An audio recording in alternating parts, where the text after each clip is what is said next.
Why can't you hear a pterodactyl go to the bathroom? Because the P is silent.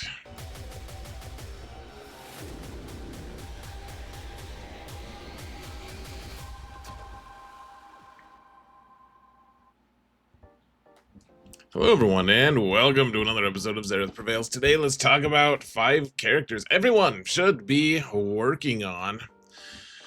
And of course, this is just a list of characters that are more relevant than others. Kind of a reminder more than anything.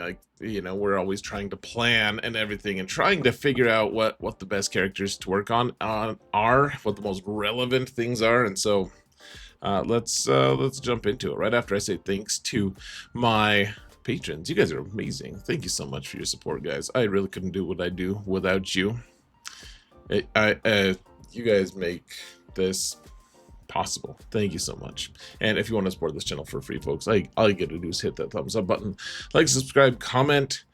Please mount the algorithm.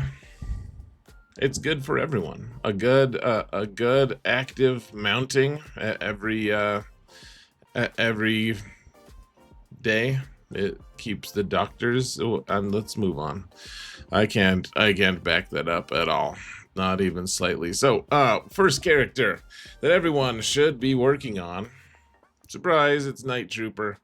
What should we say about Night Trooper?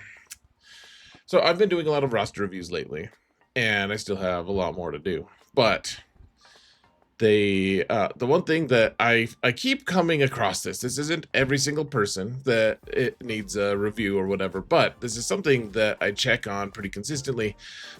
People don't want to work on their zombie bros, and I mean, on some levels I get that. Like, you don't want to spend resources on characters that aren't accelerated. You don't have to farm them. You don't have to deal with them. Maybe you don't want to unlock Ahsoka or something. And it's I guess I get that. If you don't want to unlock Ahsoka, then you don't need him, right?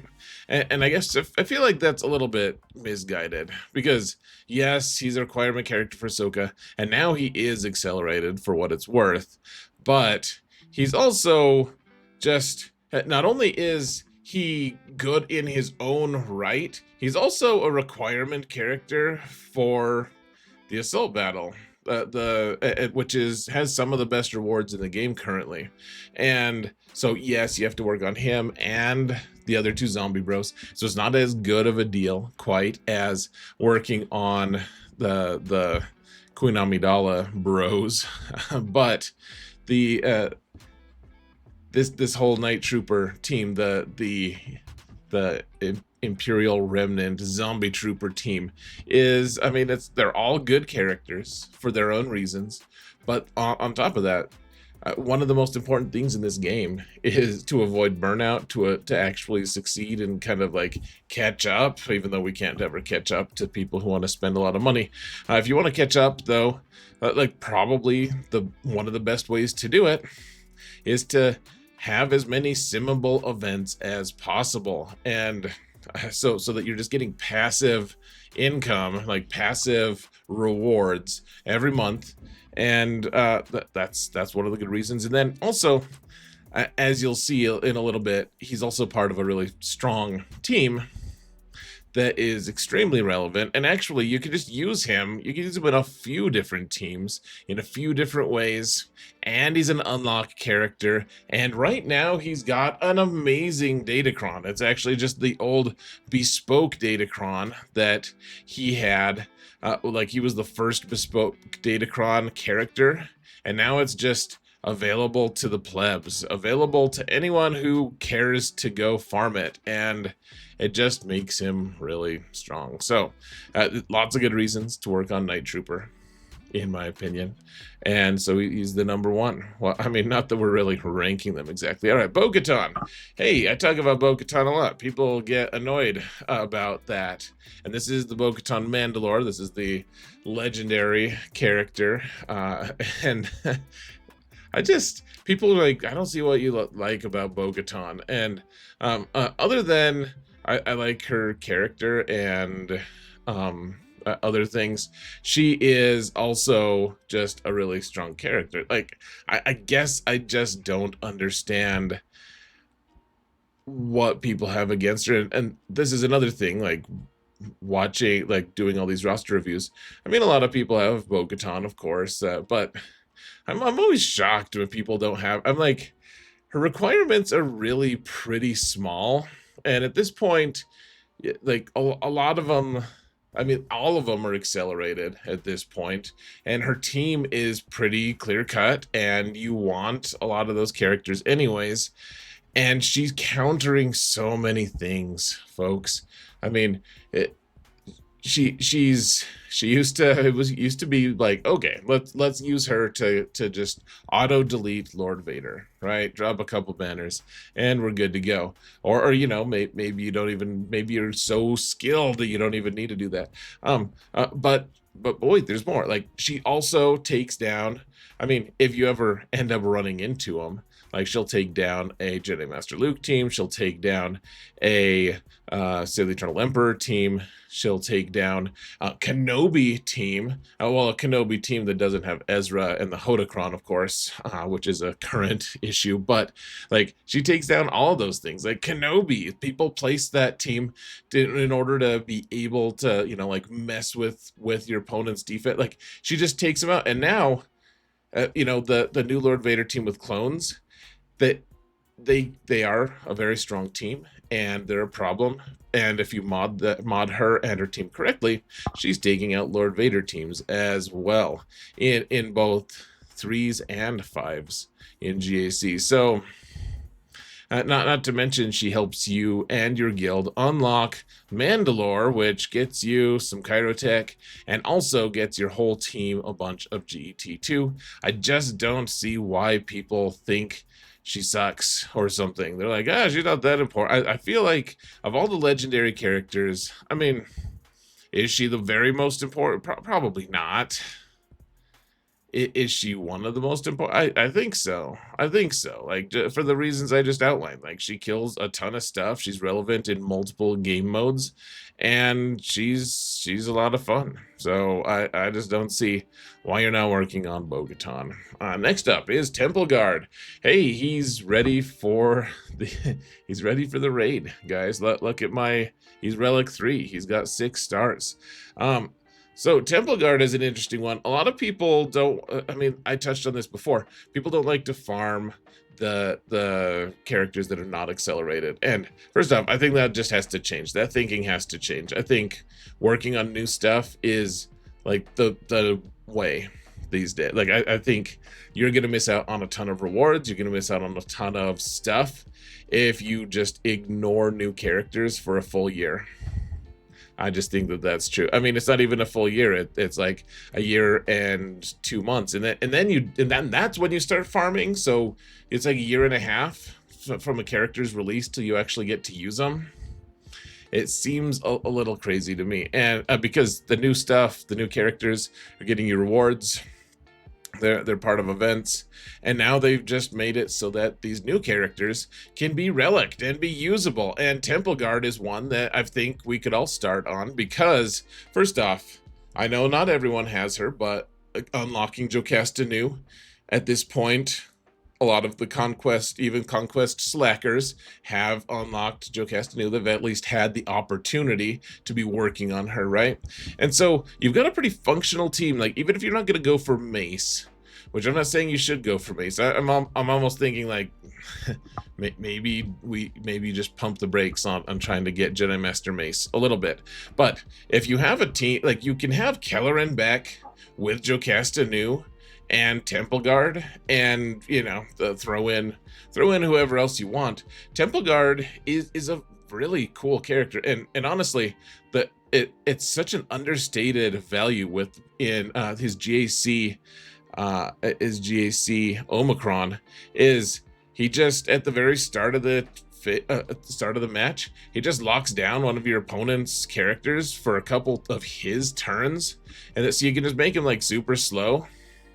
And not only is he like giving people some cool stats and everything, he's also just stopping people, like it inflicts captive on people. Like it's the same thing that Hondo puts on people, like little handcuff things. It's a really cool ability, and it just starts, it's on the weakest characters. You always know who it's going to target. And I mean, in threes, that's a huge advantage, right? Like a third of their team just can't move for the first couple turns, and a lot of times that's like a support character that they kind of need, or it's like an attacker that needs to be able to attack a lot. Like it's a really interesting thing, and so I'm that's also combined with the fact that first off, he's farmable, not accelerated, but he's farmable.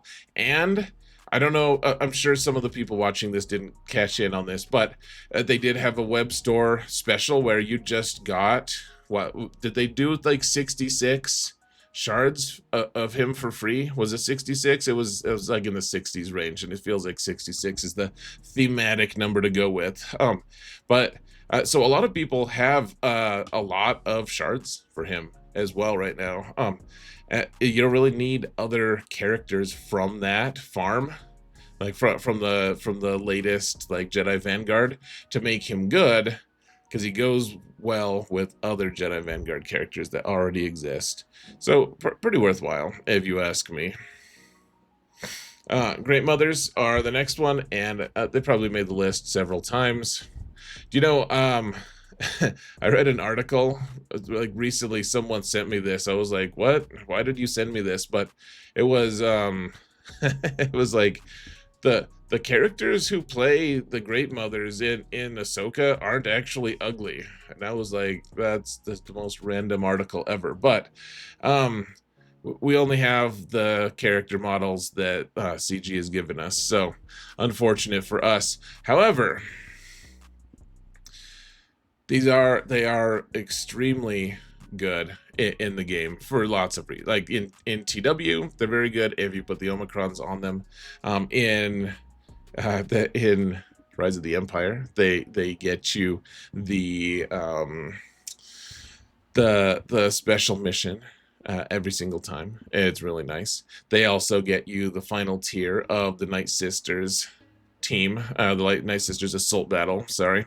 They also, in GAC, I mean, I've been talking about how they counter Ahsoka, and who knows how long that's going to last. And some people suspect they're going to be able to kill the Lord Vader team once all the new Datacrons are gone from them, from the Lord Vader team. So we'll see about all the Galactic Legend stuff that they can do.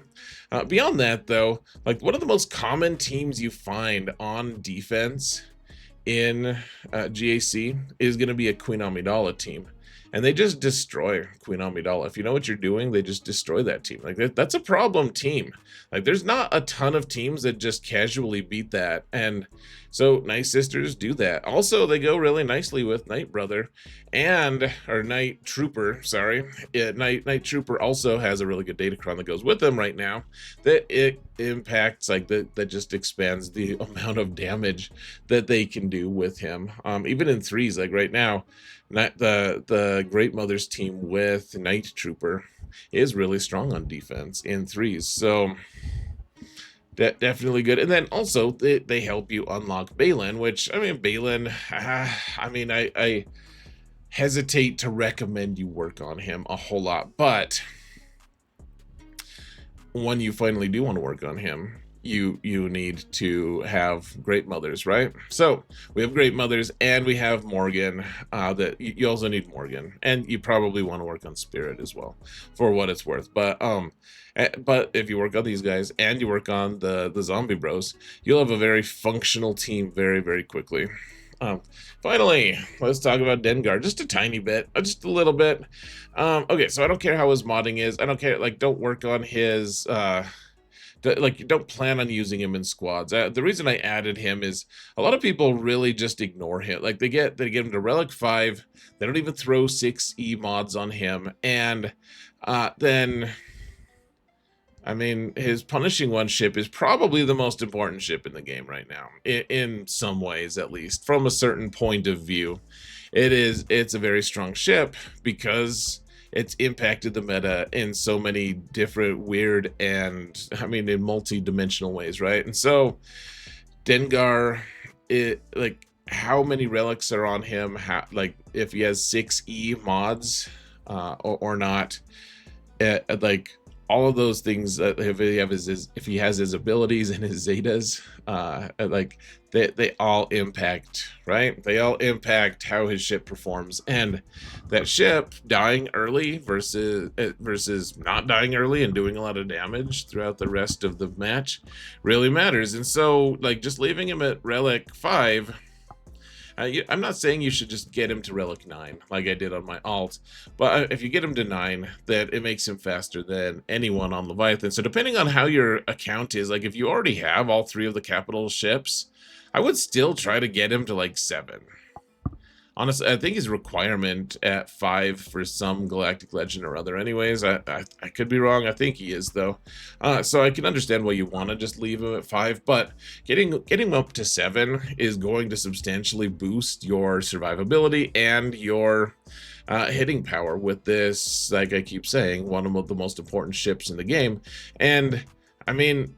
I'm sure you've faced this fleet a billion times by now. Like, so just think of how many times have you just been able to kill punishing one kind of trivially, and you're like, oh, that was nice. There's probably a relic 5 Dengar.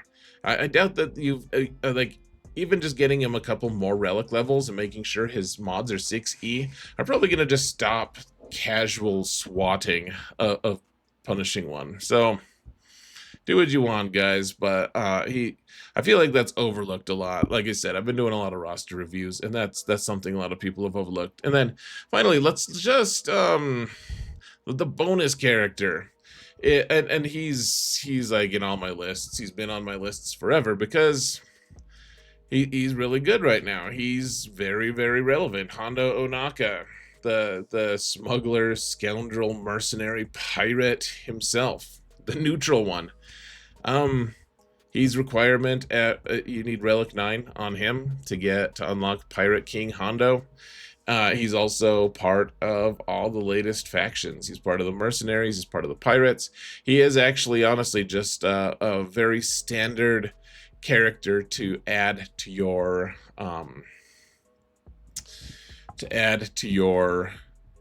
Balin squad if you have Balin. Otherwise, he's really good with Dash. He's really good with Pirates. He's really good with a lot of different teams. Is he the very best character ever? Probably not, but I dare you to find a more relevant one currently. And with that, folks, I think that's our list. I'm going to call it good. I hope you have a wonderful rest of your day. Thank you all so much for watching. And remember that in all things, Zereth prevails. Take care, folks.